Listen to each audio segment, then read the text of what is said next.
I first met Josh Cohen a bit before the publication of his epic third novel, Wits. The book is long, ambitious, difficult, surreal, and wildly funny. At the time, it was easy to introduce Cohen to readers as the latest thing in the tradition of American authors who wrote long, difficult, possibly funny novels, such as Thomas Pynchon and David Foster Wallace. So when profiling him for the old New York Observer, that's what I did. He didn't hold it against me, and we've remained friends. Such good friends, actually, that when the pandemic struck in March of 2020, I found myself sheltering with Cohen at his invitation at his cousin's house in Verplanck, New York. The site of Benedict Arnold's betrayal of the revolutionary cause, according to a plaque we would walk by most days on our daily walk. One night in Verplanck, while we were outside smoking cigarettes, after which we would compulsively wash our hands, as I do every time I smoke a cigarette, he read a passage of fiction to me from his phone in the voice of a professor of the history of taxation. "Who do you think wrote that?" he asked. "I don't know, man. I don't recognize that passage," I said. "Is it Bellow?" I was wrong. It was, in fact, the opening of his sixth novel, which he had been writing in Verplanck, The Netanyahus, which was published last year, won the Pulitzer Prize this spring, and has caused not a little political controversy overseas. Ladies and gentlemen, Joshua Cohen.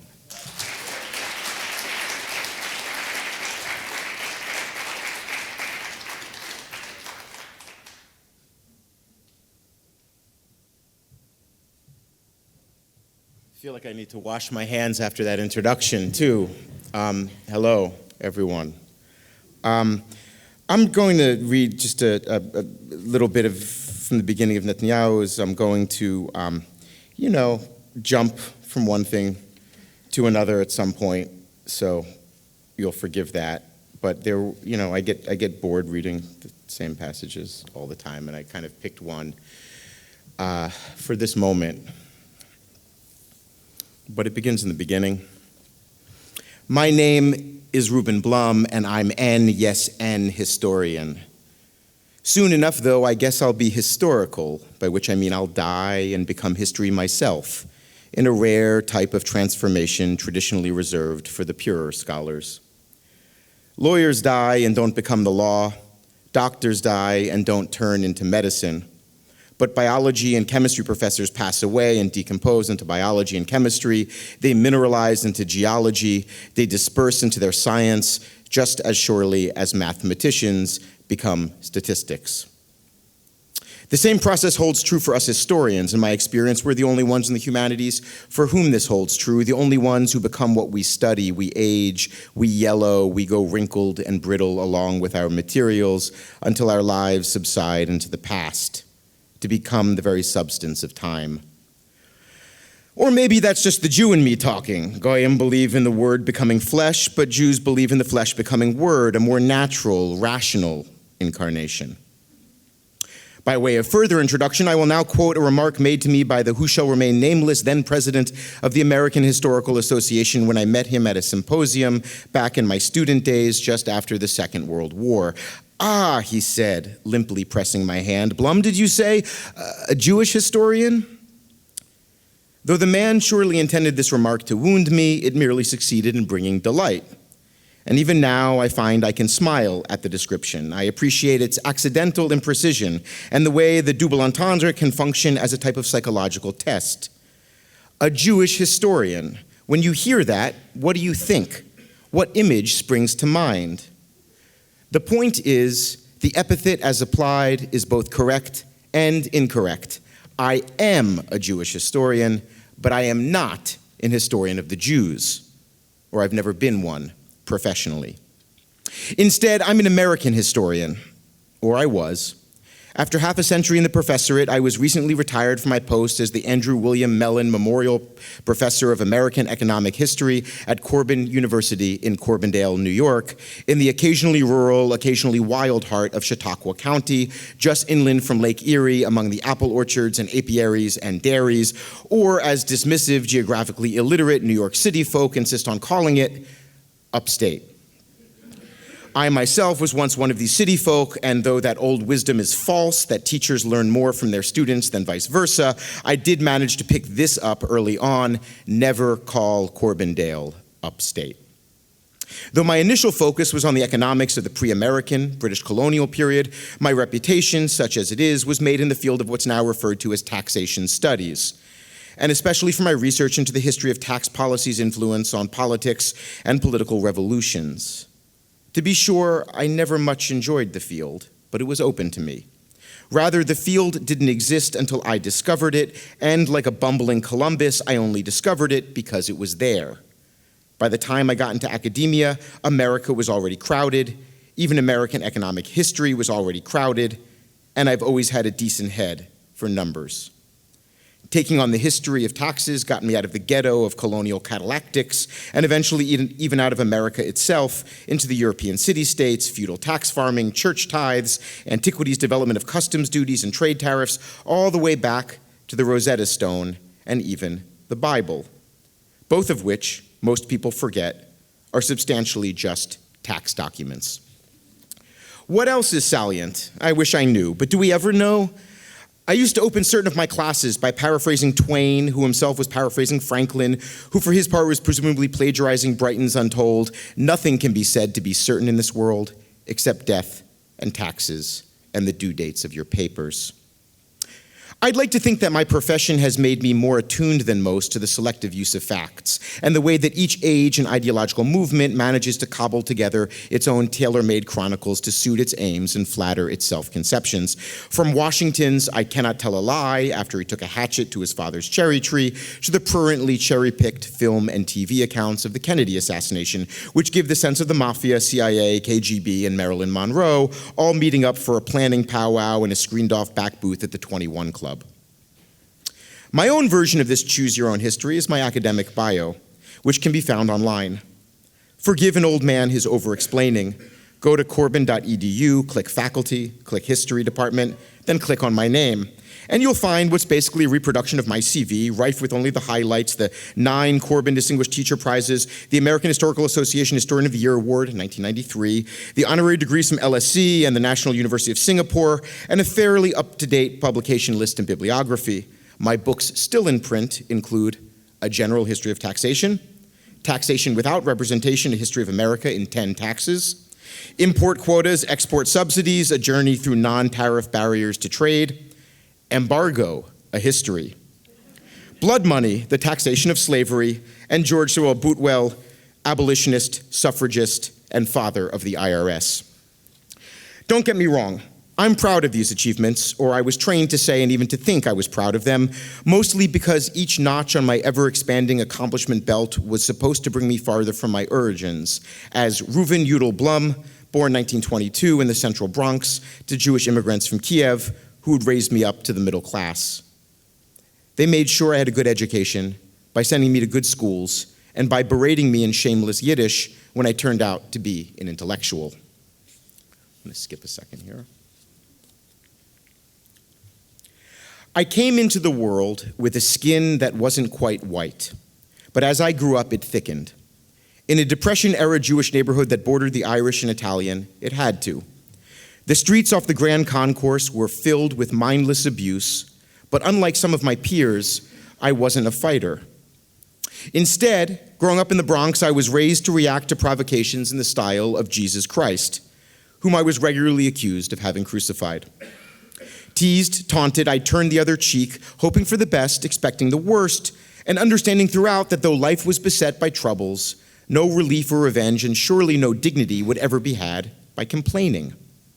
As the only Jewish family residing in our minor hamlet on the wrong side of the Catskills in the post-war milieu, the Blums at Corbindale, myself, Edith, my wife, Judith, my daughter, faced regular slights. To be sure, these slights weren't city violent, but were almost always more passive than aggressive, and what helped us endure them wasn't any internal fortitude so much as the thought that we weren't Mrs. Johnson, our once-a-week cleaning lady, or any of the college's cafeteria workers or maintenance workers or groundskeepers. We weren't black, or, as we said then, colored or Negro. Edith and I were of the age that said colored, while Judy's generation said Negro.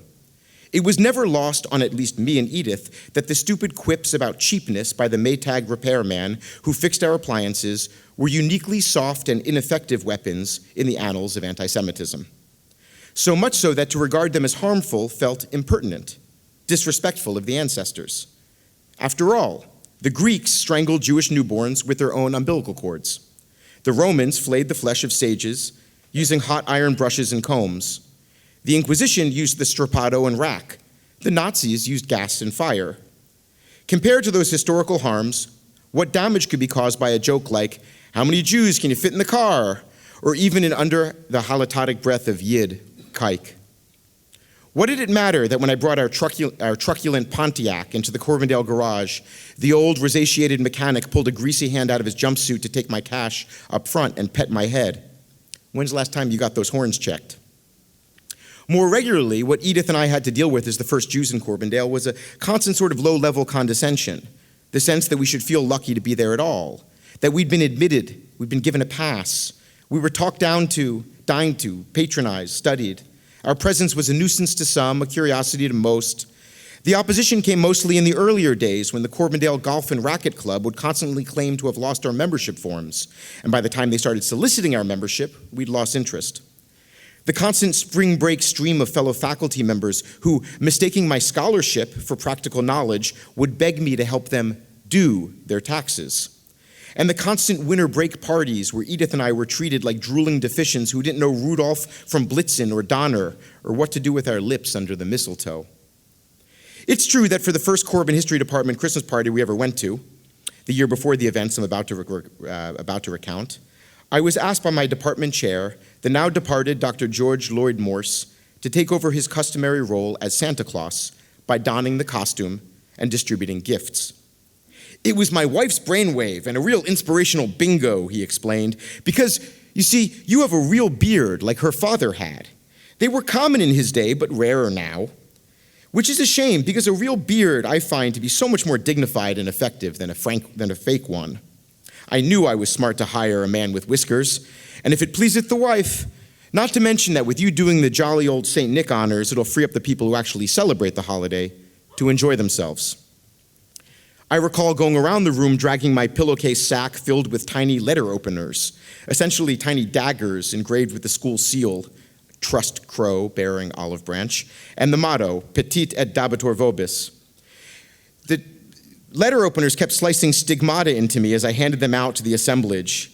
And then coming home that night and still in costume, the Santa suit and hat were due back with the theater arts coaches in the morning so the English department could use them for its own party, washing my gashes in the talcum that whited my beard, and then shaving my face clean.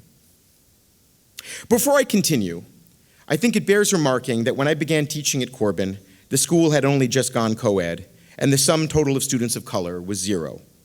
By the time I retired, however, the school had both an African Students Union, an African American Students Union, a Hispanic Queer Alliance, and a transsexual safe space task force.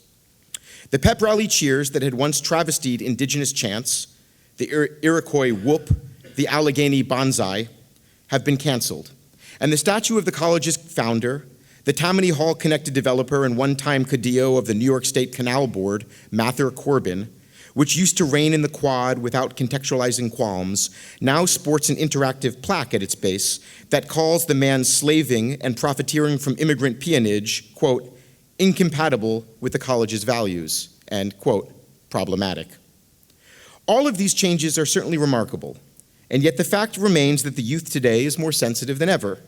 I admit I don't know how to understand this phenomenon and have sought to approach it economically, asking the question of whether an increase in sensitivity has brought about a decrease in discrimination, or whether a decrease in discrimination has brought about an increase in sensitivity to when, where, and how it occurs, or I should say to when, where, and how it's perceived to occur by a student body whose laudable penchant for acceptance has been nurtured into culture of grievance that a depression kid like me must find anathema. So many of my former students, especially those from my last stretch of teaching, were so tolerant of others' psychosocial fragilities and resentments as to become intolerable themselves. Junior Torquemadas, sophomoric Savonarolas, finding fault with nearly every remark, finding bigotry and prejudice everywhere. Look, I don't want to rehash the campus wars, those bloody battles over equal rights that began as so many of the most important American civil libertarian battles began with Jews on the front lines. And I certainly don't want to be understood as saying that every single student nowadays has too light of a trigger, or takes things too personally, or takes good intentions in bad faith, or that misogyny and racism and homophobia and so on have all been totally eliminated from campus life.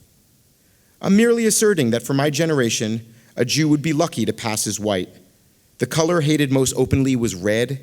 The plural pronoun was not a preference. And for every minority, the fashion as well as the most reliable protection was to assimilate, not to differentiate.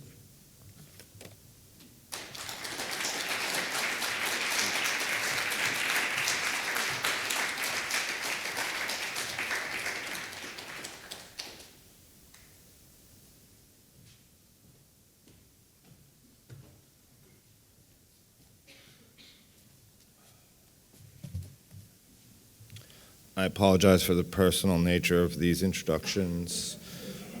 I just love these guys. Their books are so fucking awesome. A week and a half ago, I attended a performance on Bleecker Street entitled Slanted! Enchanted!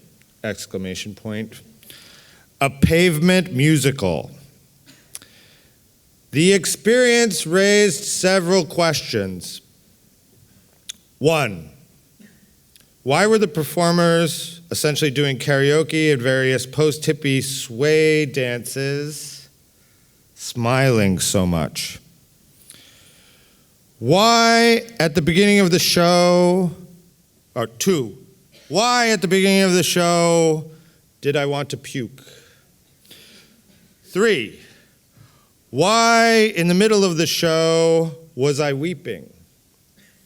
4, or was that just my allergies? It can be hard to tell sometimes. 5, when Steven Malkmus sang on the 1995 album Wowie Zowie, boys are dying on these streets. Who were the boys and where were the streets? 6, does everybody have to sell out? 7, does an off-Broadway jukebox musical by an indie band from the 1990s that used to have cred even constitute selling out? 8, was all the angst we felt in the 90s just for this? Sam Lipsyte is the laureate of 90s and post-90s angst, New York/New Jersey version. In 2000, shortly after Pavement broke up, I moved to New York City and got a subscription to Open City magazine, which published the poetry of Silver Juice frontman David Berman, as well as poems by Steven Malkmus and Will Oldham, but its true star was Lipsyte. His new novel, his 5th, No One Left to Come Looking for You, returns to the landscape of his first story collection, Venus Drive, which was published by Open City, quite crucially, I think. I've always thought of that landscape as a utopia coming late to the city as I did. If it must be admitted it was a utopia of pain, squalor, awkwardness, misunderstanding, addiction, disappointment, and noise. Music that was just a little too loud, but perhaps loud in the right way. Lipsyte's books between Venus Drive and No One Left to Come Looking for You have traced the arc of our generation from disappointment to more disappointment to therapy, and now back to the original disappointments. I could go on about this arc, but I'll save that for the Q&A. Ladies and gentlemen, Sam Lipsyte.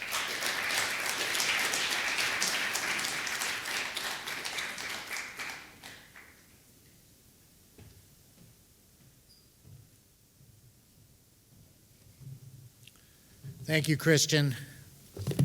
Are you ready for some disappointment?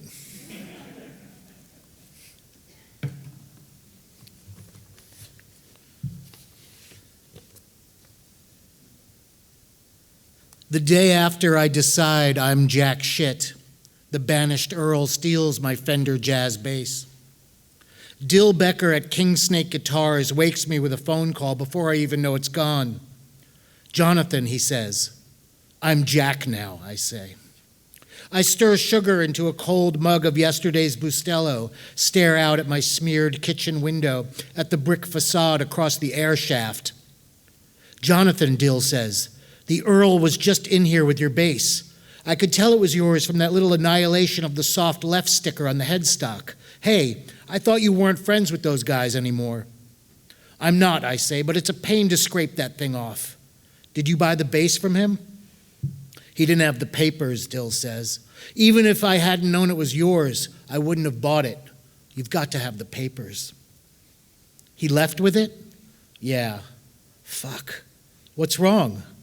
He'll just trade it for a measly bag of dope. Hey, it might not be measly, but yeah, I'm sorry. While I hold the phone to my ear, I scan the rock rook for any other missing objects. Seems like all the other stuff. Not much, admittedly, besides some milk crates full of records and books, ashtrays full of the Earl's ash, empty 40 bottles, a few chipped dishes, is still here. I've shared this one bedroom on Avenue B with the banished Earl for about 9 months, though it wasn't always a one bedroom. It used to be a studio. We threw up a high wedge of plywood to make a sarcophagus for the Earl. I sleep on a foam mat near the door. Hey, Jonathan, I told you I'm Jack now. As in Jack shit? Exactly, I say. What made you change it? I just like how it sounds. Cool. Okay, later, Dill. Wait, what? I heard you guys are looking for a new drummer. Preferably a girl drummer, I say. I can be a girl drummer. No, Dill, you don't hit hard enough. I hit hard, not in time. I'm better, Jack. I've been practicing all month. No. It's touching how much Dill dreams of joining the band, but some were meant to lead, others to follow, and still others to hang around, friendly mascots. Well, how about a second guitar player, Dill says. Think about it. A fucking sonic curtain, right? And no offense, but I've got better chops than you or Cutwolf. That's true, I say. But the very fact you said chops disqualifies you. What does that mean? Think about it. No offense. I've got to find the Earl. In our world, you may not say chops or axe or jam. You may say guitar, fish, tubs, bitch out, beat bag fever. Every subgroup has its own linguistic code. We're not even a subgroup. We're just the Shits, a fast disintegrating band. We used to have solidarity. We used to have esprit de corps. We used to have, according to Sour Mash magazine, a scabrous, intermittently witty post-skronk propulsion not unlike early anal gnosis. But then bag fever set in. The banished Earl is the worst. The abscess in his arm is a black, ragged wormhole. You could swan dive into it, time travel, get shot out into the future, the year 2000 perhaps, or a few hundred years in the past. Picture old France. Picture beauty-marked men prowling, prancing in tights and wigs. Their skinny swords serrate the air. It's sort of like some of the bars we play. It's sort of like us some nights. The Shits do like to dress up. The Shits are a writhing, shimmering society of the spectacle. The Shits are fierce and noisy and wounded and sad. The Shits fear not art. But you may not say art. But you may certainly say that the new year, at least so far, slurps the sandpapery, drippy dong of a chlamydia-ridden rhino. I'm happy to say it along with you, or even compose a melody if you think there's a song there, though such retrograde, faux transgressive vulgarity is not quite our style, even if we are called the Shits. Point is, it's only January and I'm almost broke. My girlfriend Vesna has ditched me for good, and perhaps most catastrophically, my J-base is gone. Point is, I must locate the banished Earl before he surrenders my fish for a measly, probably half-beat bag of tango and cash, which, if word in the bars can be trusted, is the most undiluted dope east of Ludlow Street. Point is, I need my base and we need the Earl. If the Shits are not utterly atomized, we have a show at Artaud's Garage a week from this Saturday. We are guaranteed 13% of the door. If 25 people come at $5 a pop, that's, well, you do the theorem. I don my thermals and various sweaters and shirts. My mother taught me the laws of layering early in life, and step out into the frozen bleakscape. My city is a tundra. The wind whips in off the river like the river is one of those cool dominatrix chicks just doing it to finance her comp lit degree, and the wind is, for instance, a whip. Cutwolf's sister Drusilla was a dom for a time until she dropped out of the pain game to become a serious cake maker. That's not even a euphemism. She's on the American fondant team, flies to Antwerp for major competitions. I've never been to Europe. I've never been out of the country unless you count Canada, which I don't. But a dude in Barcelona has been playing our second 7-inch, The Shits for Real, on his indie radio show. He sent us a very complimentary postcard. That could lead to something. A few dates in the Gothic Quarter, a European tour. A person can dream, but not without his instrument. No bass, no band. I hold down the bottom. I also write the songs. I am not exactly music, but I do write the songs, or at least the tunes to a lot of them, along with Cutwolf and Hera. The Banished Earl is our frontman, our lyricist and lead screamer. His brief includes, but is not restricted to, howls, whimpers, banshee shrieks, declamations, provocations, half-clever quips, semi-ironic rooster struts, blind dives into the mosh pit, simulated or else revocable genital self-mutilation, and, of course, spectacle. Spectacle above all else. Though now that the Banished Earl is the Vanished Earl, all bets are off until I find him. But first, sustenance. The pizza joint on Avenue A boasts a permanent special, 2 slices and a soda for $1.50. Most days that's a decent portion of my life savings. Now I stand at one of the tall circular formica tables, shake out some oregano on my oven-blistered slabs. New York pizza is the best pizza, so let's not have that conversation. But I'm not one of those process fascists when it comes to your eating technique. Fold the fucker, eat it flat, cut it into baby bites with a plastic knife, run it on frappe in a blender at home and chug. It's a free country, at least when it comes to stuff that doesn't matter. Okay, I'm going to skip ahead a little bit. His search continues. This is the beginning of chapter 2. Jonathan, it's Jack now. Since when? Since this morning. The Earl's ex, Hera Bernberger, stands in the doorway of her apartment on 3rd Street near the Bowery. She's not only the Earl's ex, she's our ex too, ex-drummer. Yes, the departures were related. The sloppiness of the Earl's drug habit drove her away from him, and the sloppiness of our chord changes drove her away from us. Now she plays in a self-regarding minimalist duo with a dildo named Wallach. He's a conservatory graduate, one of those smug skill bullies, a music reader. I follow Hera into her apartment. I haven't been inside it in a while, but it looks the same as when the Shits used to muster here. The warm lamplight filtered through amber and magenta shades, the imitation leopard skin pillows on the divan, the glass bones she blew years ago at art camp on the walls, the throne-like chairs carved from teak shipped up from her late grandmother's house in Key Biscayne. We each now perch on one of these great wooden seats. Hera lights a menthol cigarette, takes a ponderous drag, the kind that asks, Shall I now train my powerful and pitiless intellect on the problem of you? So, why Jack? Why what? Why Jack? I don't know. Why Hera? Because my stupid hippie mother named me that. Is Hera hippie? It's not Moonbeam, but it's pretentious, educated hippie, sure. So answer me, why Jack? Because, like, Jack shit? Okay. You get it, I say? I get it, but Jack shit is a cliche. That's why it's interesting, I say. Because it's stupid? I'm deconstructing it, I say. Are you? I think so. But I always thought Jonathan shit had a certain elegance. Plus, your name is actually Jonathan. I won't be a victim of happenstance, I say. And I won't be a victim of you just showing up whenever and annoying me. I'm not sitting around with my thumb up my bum. I'm embarked on an aesthetic journey here. I stand, and it occurs to me I might not be in this apartment again for a long time, if ever. I'll miss it. Or maybe I'm just already missing those days when the shits hung around here, lolled on the floor, dreamed of dark, impending relevance. What happened to us, I say? Us? The band. You don't know, Hera says? I'm not sure. You were always a naive one. Really, I say? But I'm the only one who's read Baudrillard. The shits are the past, Hera says. I have new outlets for my talent now. Thorazine takes up a lot of my spare time.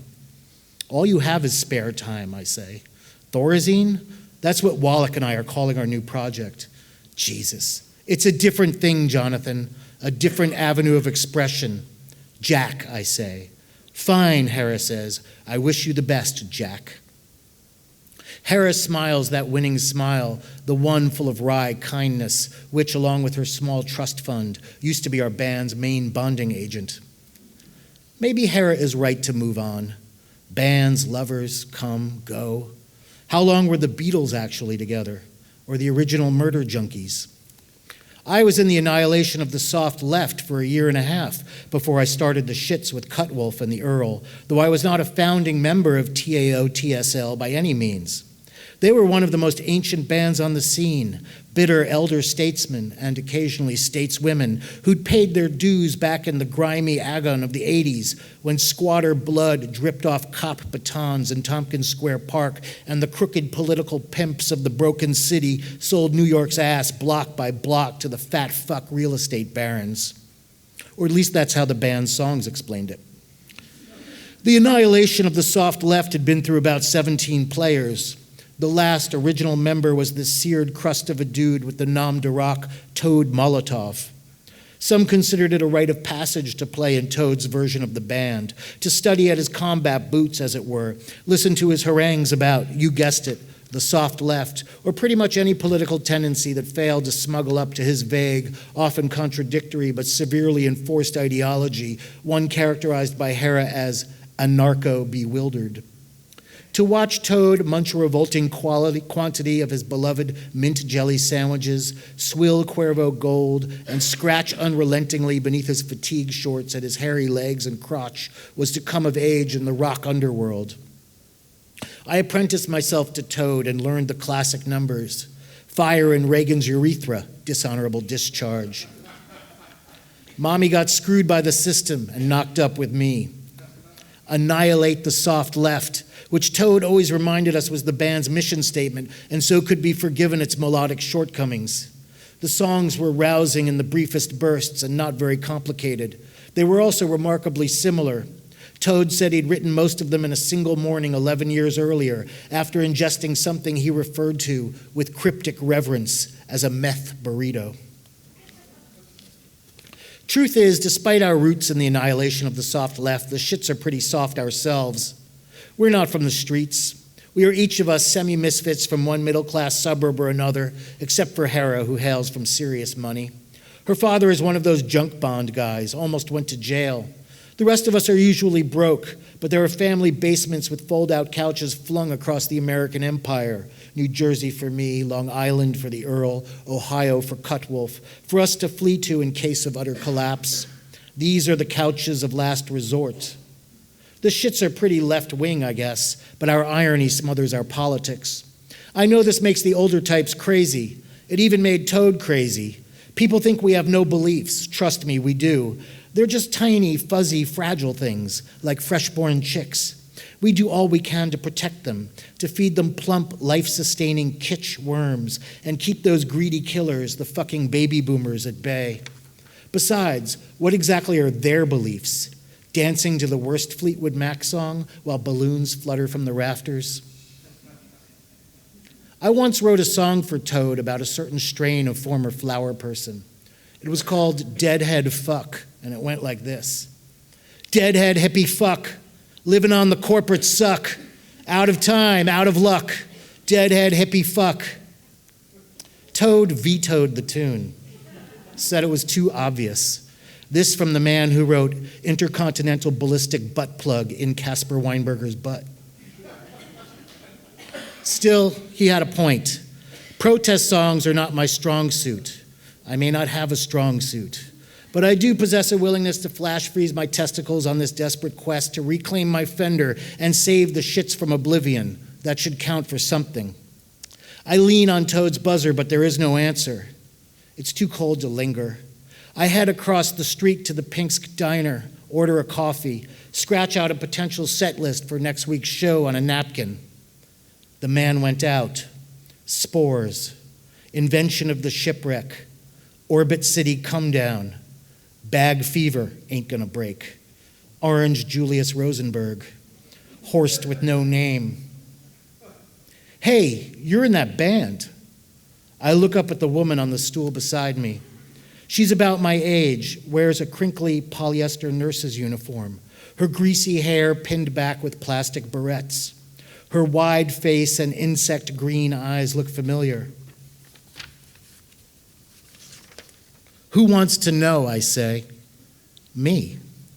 And who are you supposed to be? A nurse? If you're a lumberjack, she says, points to the thermal sleeve that pokes past the cuff of my work shirt.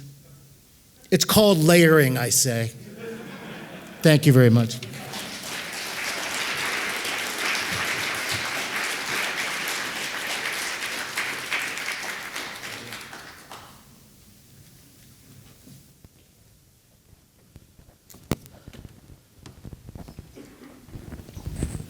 We have pre-assigned seats. So Yeah. it's, It's called layering. it's called layering. Yeah.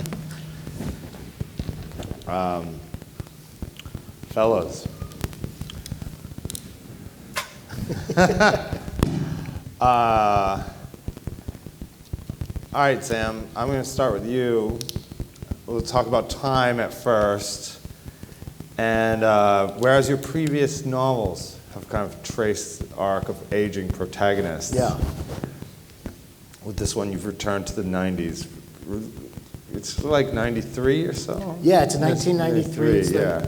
It's actually, I was That's reading from we an know old- from the inauguration. Yes, it's January joke. 19. Actually, there was a mistake in there because that was an earlier draft, and it says it will soon be January, but it actually is January. Okay. Yes. So it's January 1993. Yes.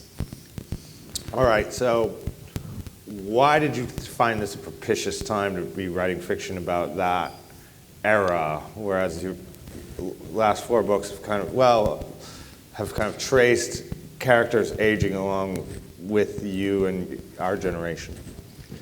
Yeah, I mean, I think that. Is it a political motivation also? I mean, I think that what happened was I'd spent a lot of books like trying to approximate some sort of now and some sort of sense of where I was and what it could mean and how it might relate to the situation. And then I guess I started this before the pandemic, but I felt like there was this frozen time in a way. And I also started to really think about this time in relation to our time now, in terms of politics, in terms of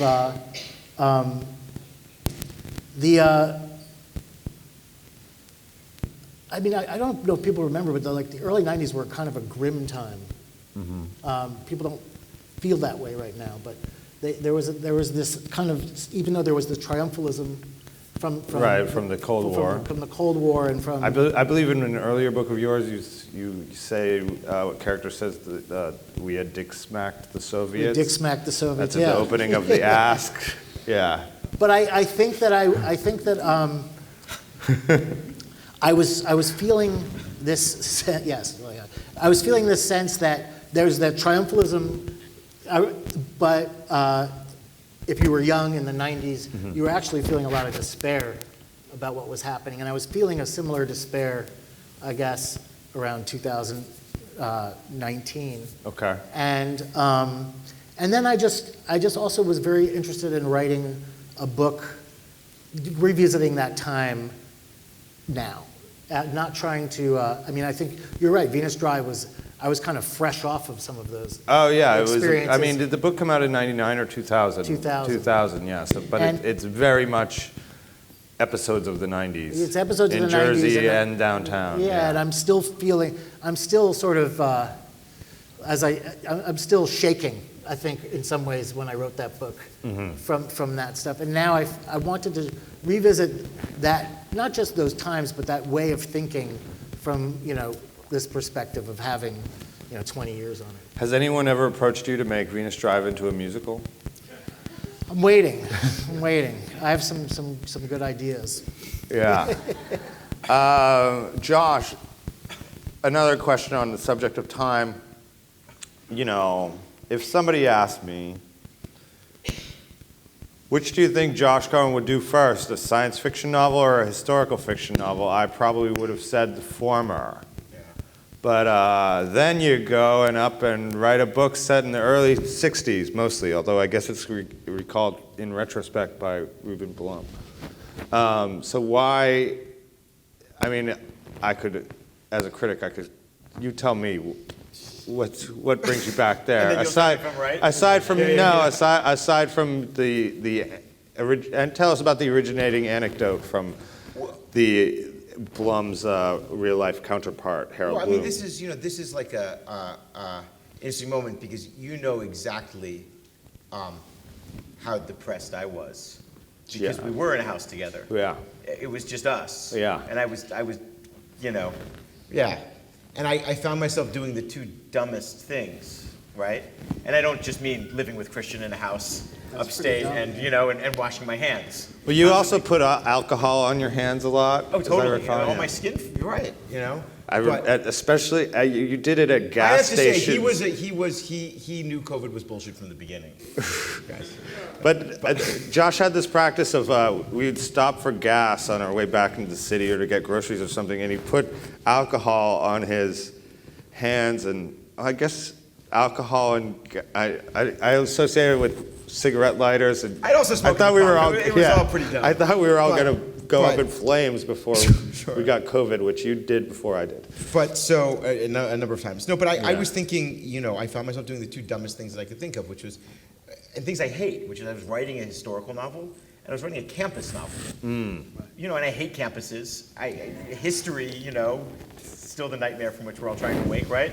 And now I'm doing a historical campus novel. It's the absolute, I would never, I forced myself, I remember this, I forced myself to read like older campus novels, and I couldn't finish like anything. I was just like, I guess this person is going to wind up with this person, and that person's going to have a baby, and this person's going to do this, and this person's not going to get promoted. And, How about Pictures from an Institution? Do you like that one? I got like to 100 pages. All right, yeah, Randall Jarrell, I did like, David Stoner, did you read that? Yeah, which was nice, but it's more about a person than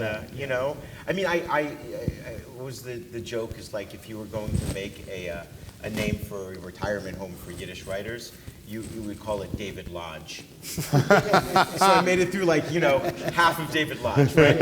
And so, but I found myself doing it because it was, in a way, it was comforting because it was also a goodbye to all that. And when I say all that, what I really mean is the Roth generation, right? Which is certainly younger than the Harold Bloom generation. But, they were friends, and with time, generations and micro-generations have a way to, blur together. And I just, found myself kind of at a time when these people who were these, legends, living legends, become dead legends. and I had the luck to, kind of meet and periphery some of them.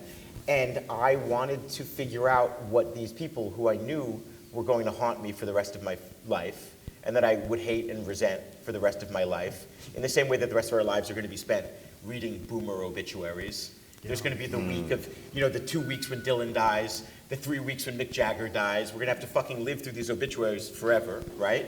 I thought to myself, this was my own hangover of history, and I wanted to be able to, in a way, beat them at their own game, right? So I said, I'm going to set a book in 1959, the exact year that Goodbye Columbus came out.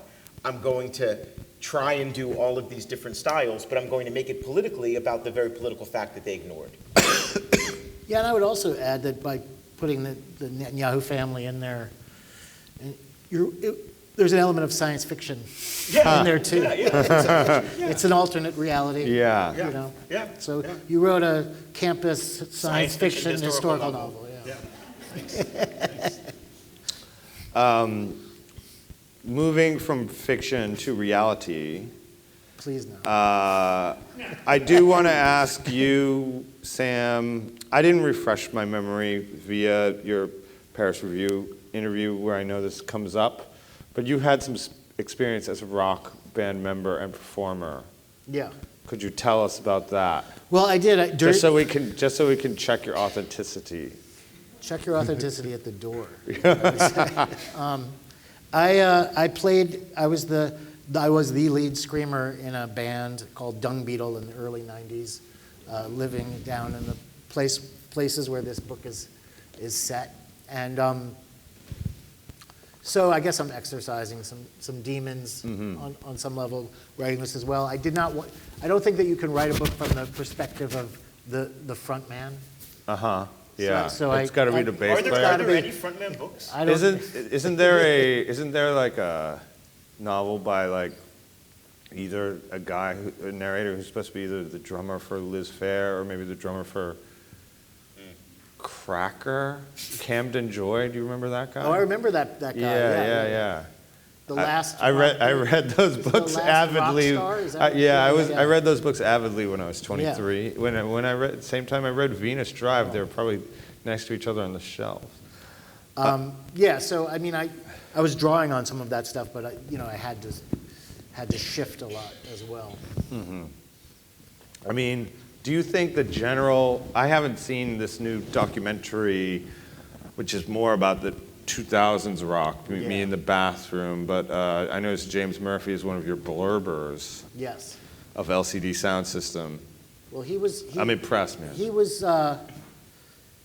would hang around and sometimes did our sound. Oh yeah. He would like sort of hang around us, and he had another band, and we would sometimes do stuff with them. So he was a kind of a friend of the time, and then I guess by studying us, he learned enough to go on. Yeah. So. Yeah. No. Do you like that? Taught him everything you know. Do you like his new song from the White Noise movie? I've only heard it once. Oh, you don't listen to WFMU or WFUV very much, do you? Because they're playing it all the time. It's festive. I wanted to ask about, I have this, talking about like 93, right? Yeah. I have this, I can't remember whose bar mitzvah I was at when I got the news about Kurt Cobain, right? But that's the first line of something. Yeah, exactly. For a long time. I was on my way to sports practice. Yeah. So, and one of the interesting things that come out of this is this sort of, nirvana theory of contemporary masculinity, right? Where there are only three ways that you can be. You can be Kurt, who's dead. You can be Chris Novoselic, who's just a psychotic Trump guy who was at the Capitol on January 6th, like waving his bass. Or you're Dave Grohl, which is a sellout asshole who doesn't make good music. So you can either die. Josh, I made a version of that argument once, arguing that Hunter Biden embodied all three types. Right. So I was, in the spirit of Two Paths for the novel. Yeah, but you're forgetting about Steve Malkmus. Right. Yeah, That's another way. Well, Which- also, yeah. Well, so, okay, Malcolm, I mean, do we want to go here? No, I mean, I'm just saying, maybe like if we move I away think he's from on Nirvana- tour in, I thought you were talking about, I in mean, if we're talking about Nirvana, I'm missing Pat Smear. You're missing Pat Smear. You're missing, well, some previous members. there was an who were original in- drummer too. Yeah, and the one who was So in, you're saying the theory doesn't hold? well, there was the guitarist who went on to be in the Special Forces. It's a framework. It's a framework No, I'm like not kidding. astrology. Anyway, yes, I mean, I was, Kurt Cobain's age, so he wasn't to me. I wasn't Yeah. looking to him Right. as a model. I remember, the way I heard was I hadn't been listening to the news at all, but I had dinner with my father, and then he said, "Have you ever heard of this guy named Kurt Cobain?" And I said, "Yeah," and he said, "Well, he's dead." Damn, Dad. Wow. Yeah. I guess they didn't know about trauma back then. Yeah, exactly. It would have gone a lot differently. All right, speaking of famous people, this is into the realm of trivia. Josh, can you summarize for us the controversies met by your new novel in the state of Israel? I don't know if it's controversies. I don't know that it's the book came out and nobody cared about it. I mean, no one wanted to publish the book in Israel, but no one wanted to publish it here, so there's no real difference, But finally got a smaller press to publish it, and I think everyone was afraid of prosecution, but it was kind of, that thing of when you beat people up and, and they learn how to flinch, and so I think there was just kind of this fear of prosecution that was, that was in some way invented, but I understand why publishers would feel that way. But then it wins a prize, and all of the major literary prizes in Israel are state-sponsored. So the idea that there's a private prize or a something that is not state-funded or state is a little it requires some explaining or context, but it was taken in some way as the official the American Book Prize. Like from America. As if Biden had As if specifically... yes, right, yeah. exactly. As if Chuck Schumer, Right.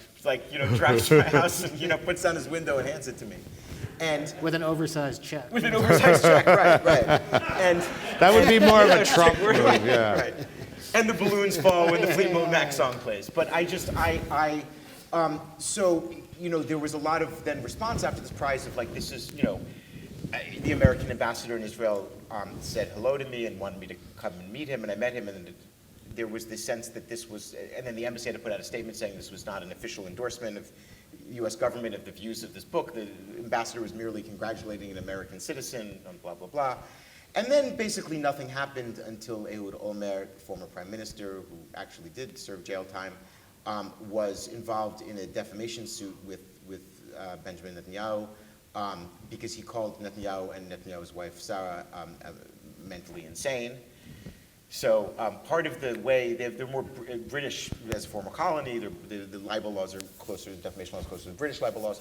And one of the things you do to defend yourself is you sort of have to prove that that's not the worst thing that people have said about the guy. Because it doesn't cause material damage. So along with things like, so-and-so, I think actually Alexander Coburn was listening to called you a baby killer. Right, That's sure. worse than being mentally insane. And then and then there's this book. So this ex-prime minister brings it in as an exhibit in a lawsuit against another ex-prime minister, and it helps me sell some copies, which is fine. But I really do think it does touch a certain nerve because of the concern, which is an understandable concern of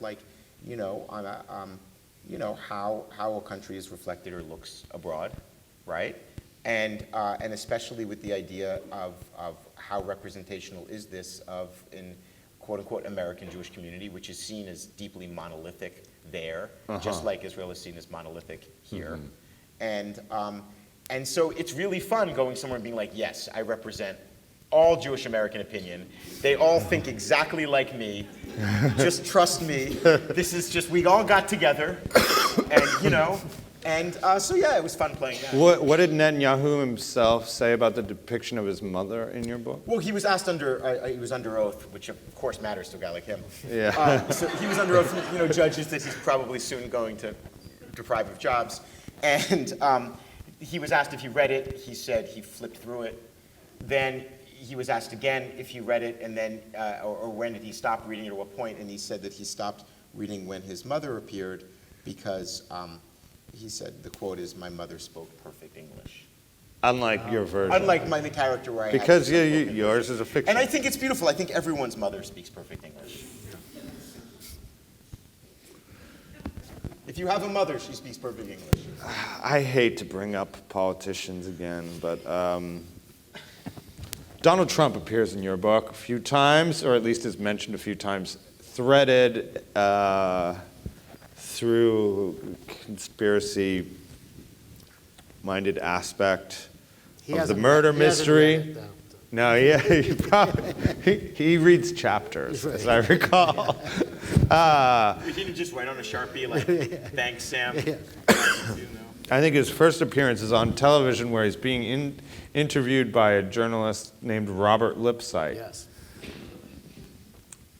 Did that really happen? It really happened. All right. So, my father is a journalist, and he had a local talk show in the late 80s and early 90s, and one time one of his guests was a well-known real estate tycoon and would-be politician named Donald Trump. And there is a scene, not to spoil such a wonderful moment, but there's a scene in the book where our hero, Jonathan, whose full name is actually Jonathan Liptak, Yeah. we could have been related, says his yes. father, about so they're the watching Lipsyte. this guy Lipsyte. It's the only real meta moment, in the novel. But they're watching Robert Lipsyte on television interview Donald Trump, and the clip does exist. And I actually didn't change any of that dialogue. That's actually it's just a few lines, but it's accurate. Now, you then, right after that, there's My father wasn't that happy. present at that scene is a character named Bink, who's a novelist. Yes. Who maybe sounds a little bit like Don DeLillo, maybe sounds a little bit like William Burroughs at some point in specifically the Thanksgiving prayer. Yeah. What is this guy's meta relationship to the milieu of musicians blown from the middle class into the East Village? Well, he does say, "Don't bother writing books. I'm going to end up in the singularity." Yeah, too. basically. Yeah. He thinks he's going to be. His word is uplinked to something. But Yeah. What is your meta statement about the novel there, Sam? well, Is it some kind of desperate? well, but think about it. This is taking place in 1993, and he's saying there's no reason to write a novel. And Yeah. Here we are still writing novels, so it's Okay. actually a message of hope. Well, okay, good. On the very day that Book Forum died, Well, yeah. that's rest in true. peace. Yes. A magazine important to us all. There's this thing about, Maggie Haberman has elements of this in her, Trump book, right? Where, the 80s and 90s tabloids, where everyone was a funny character to New Yorkers or people in the tri-state area, right? That was just like, ha, ha, ha, Leona Helmsley left all her fucking money to her dog, Trump. Well, literally, that's how editors at those newspapers discuss what they do. Right. At The Observer, our boss was like, we make up characters and then we write stories that lift them up. That lift them up. And then take them down. Them down. And then, but then you go from this period where, these were jokes. In the tri-state area, they were post covers, they were Observer, headlines. Yeah. And then they enter national political life. Right. And I think that's why we were almost slow to realize what was happening. If you grew up in New York, reading these tabloids and seeing these clown narratives. Right. The next thing was Ivan Boesky was going to be, ambassador to somewhere, or or Raoul Felder, but these characters that were really out of these newspaper sagas that were characters made by editors. they drank their own Kool-Aid. No, well, I mean, there was a review of this new book where someone got very angry that I put Trump in it, you know, because it's not funny.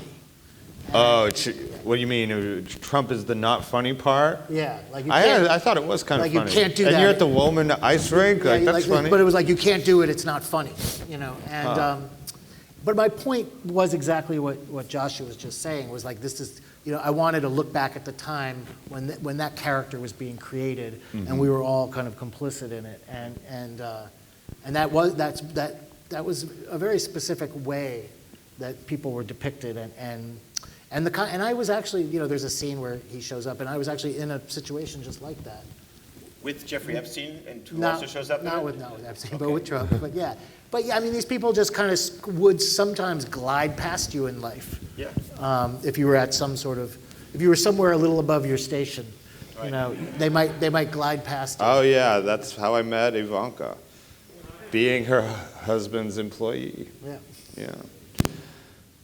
Yeah. Should we take questions from the audience at this point?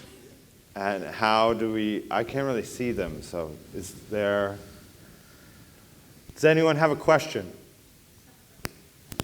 There's someone with I think that's a hand. Yeah, there's a hand.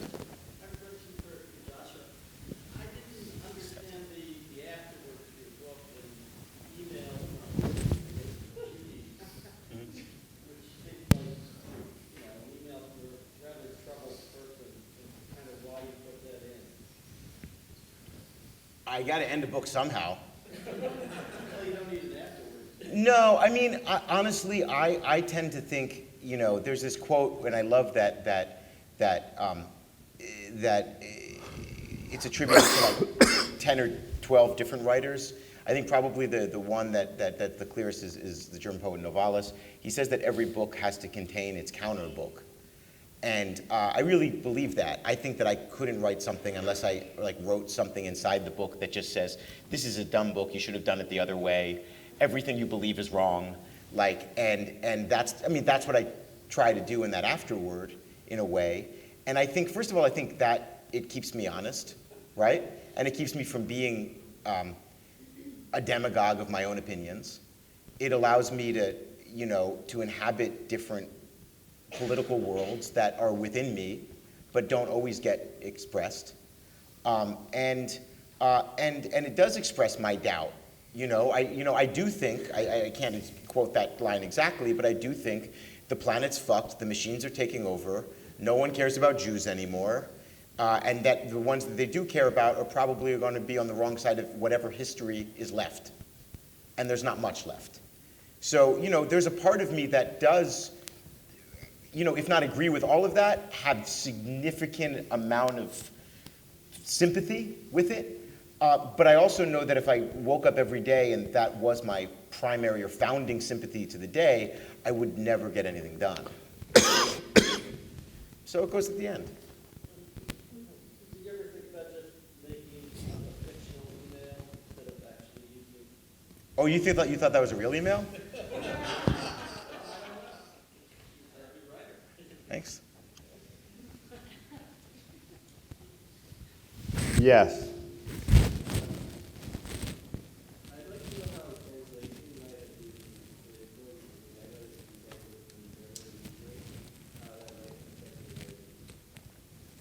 I've done mostly translations, Hebrew and poetry stuff.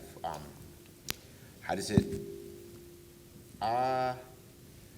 Yeah, you're rewriting things. I don't know. I think it's always good to rewrite things. I mean, I rewrite when I read, usually. You know, like, oh, I like that sentence. I don't like that sentence. It means I'm a very bad reader, I think. But I don't know. It also allows you to think about how other people, you know, string together thoughts and how languages give certain tonalities to, languages shape thought. I mean, it's very weird because, like, I'm not a student of linguistics, right? And I barely understand, you know, this, you know, like a Sapir-Whorf idea that there are these fundamental linguistic structures that underlie all of our languages, because everything in my experience in translation tells me that that's actually not the case. So I know that I'm wrong, right? Because serious linguists tell me that I am, But I do feel that like existing and working with other languages, at least in my experience, it's like really to encounter the shape of another type of mind.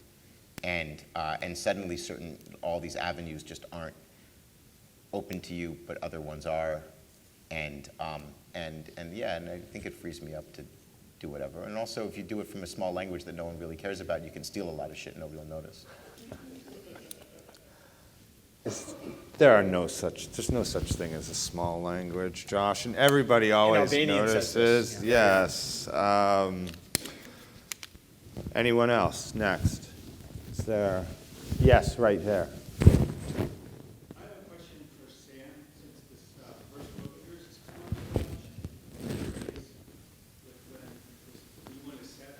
I wanted to ask you if you could talk about what was going on with you when you were composing the stories, pre-names and old soul, which is the process of the composition, where you were, what you were doing. What was so? Does that guy have any connection with Open City Magazine? Yeah, I guess we'll out him. That's Tom Beller, who was one of the editors of Open City Magazine, and one of the editor of Venus Drive, one of them with Joanna Yaz. What was going on? Well, Old Soul was the story, the first story that I ever wrote where I felt like I was actually writing something.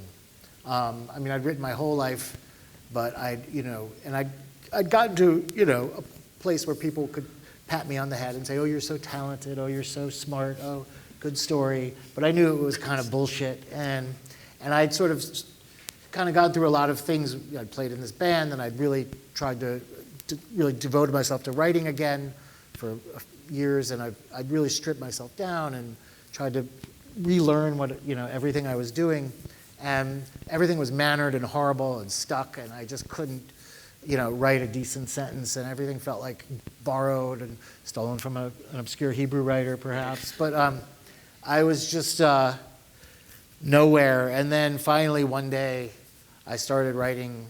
I just wrote the first sentence of that story, and then I wrote the second sentence, and I wrote the third sentence. And I remember thinking like, oh, this is writing, and it felt like a completely different thing. And so that's how that series of stories commenced. And once I was writing about that time that I'd lived maybe a few years before, then a bunch of other stories sort of tumbled out of me, and that's what that book was. But that it was not just, I guess it was that story was the one, Old Soul was the first one where I really felt like I had figured something out for myself. Killed your inner Lish.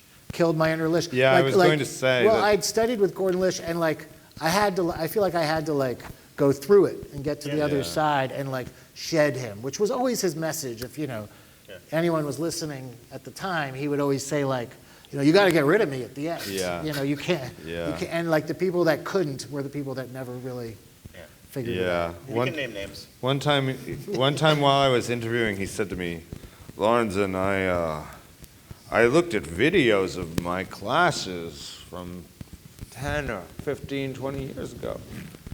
Complete nonsense. Yeah. There's a question up there. Yes, way back. Choose, okay. I can't really see. I'm nearsighted. And I don't have my glasses on. Both of your novels seem quite different, both in tone and characters, but if I understood what you read, both of you wrote those novels in first person. Can you talk a little bit about, and they sounded almost like extended comic monologue. Can you talk about why you both selected first person narration and why you were attracted to it and what the limitations are of it?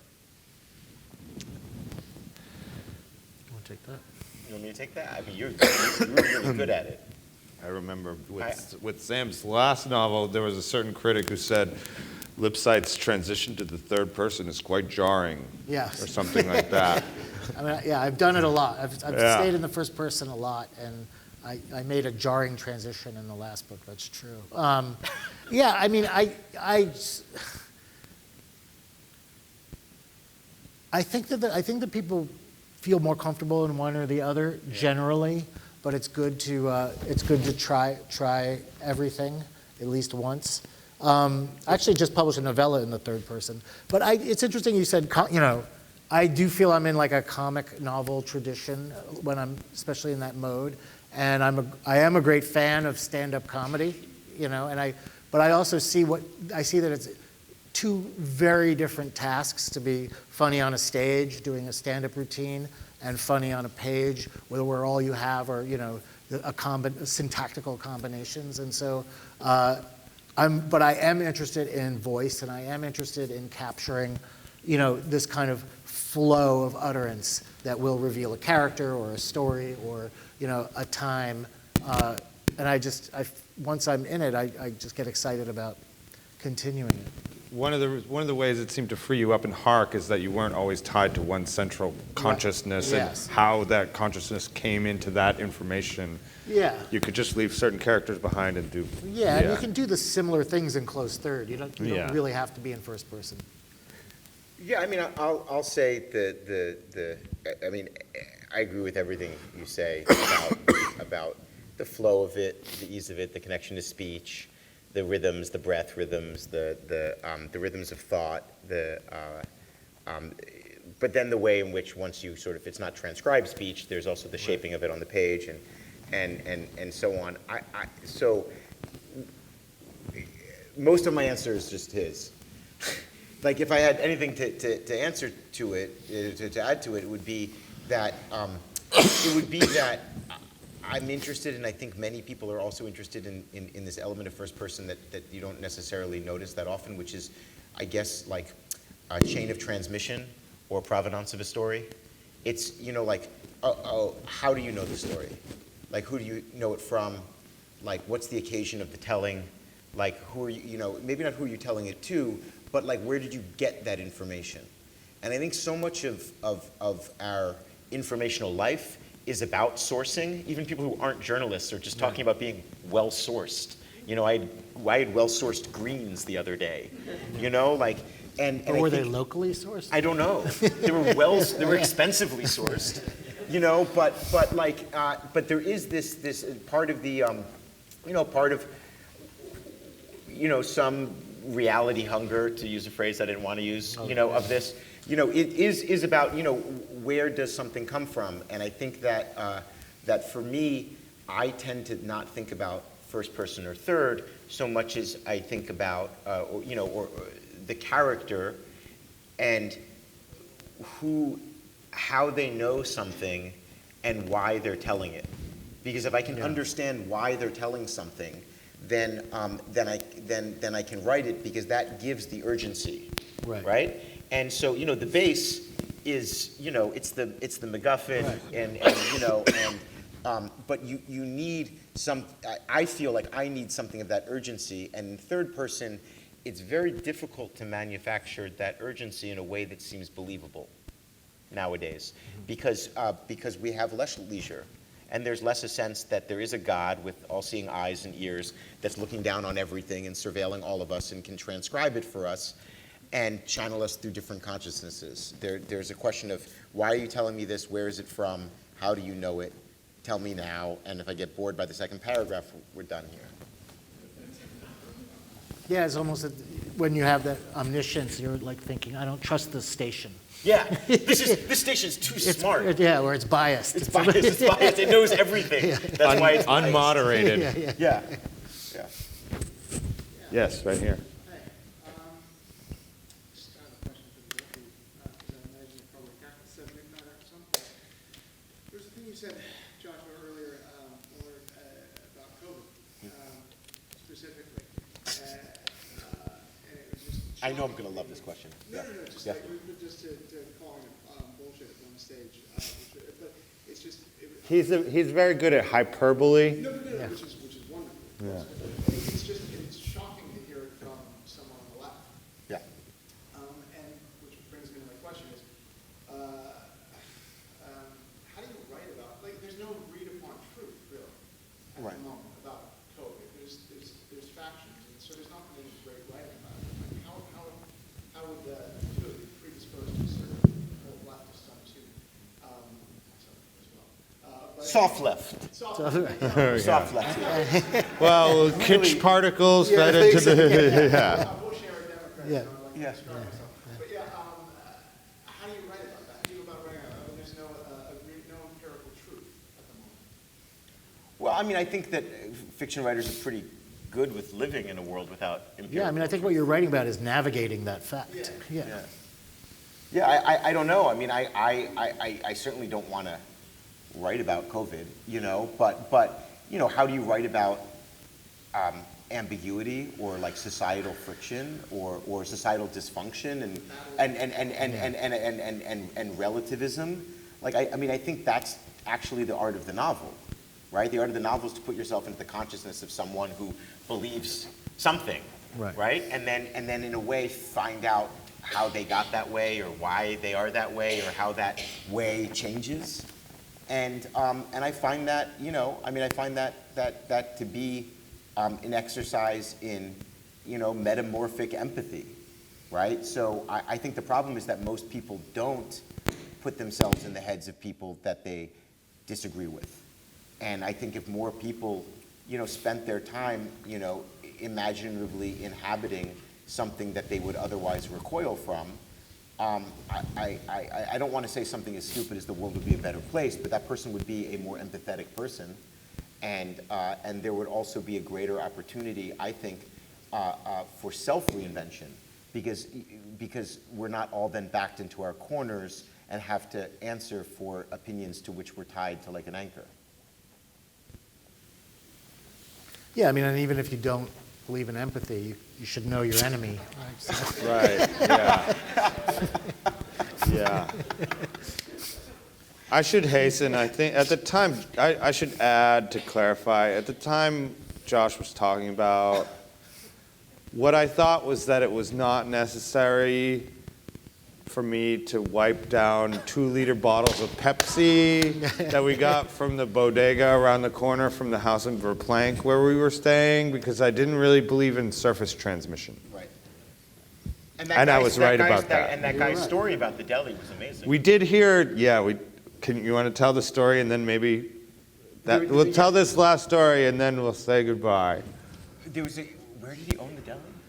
In Wuhan itself. Right? So there was a guy who I think he was Lebanese. No, Yemeni, I think. It was Yemeni, right, sorry, Yeah. it was Yemeni, and he owned the deli in Verplank, New York, and he had a cousin who had a deli in Wuhan. And he was telling the story that when they just locked everything down, that he just, what did he say? He said he just walked As out. soon as the virus was announced, he walked out of his deli without locking anything and just walked out. Flew back to Yemen. And flew back to Yemen. Yeah. Yeah. Yeah, and It was a pretty amazing were, story. Yeah. I guess I still believe that. Yeah. In any case, all right, these are two guys who put it in the thematics of Sam's novel. Many of Sam's novels have not sold out, and I'm proud to be with them on stage tonight. Thank you, guys. Thanks, everybody, for coming. Thanks for being. Yeah, thanks for being there. And thank you, Bernard. Thank you to the 92nd Street Y.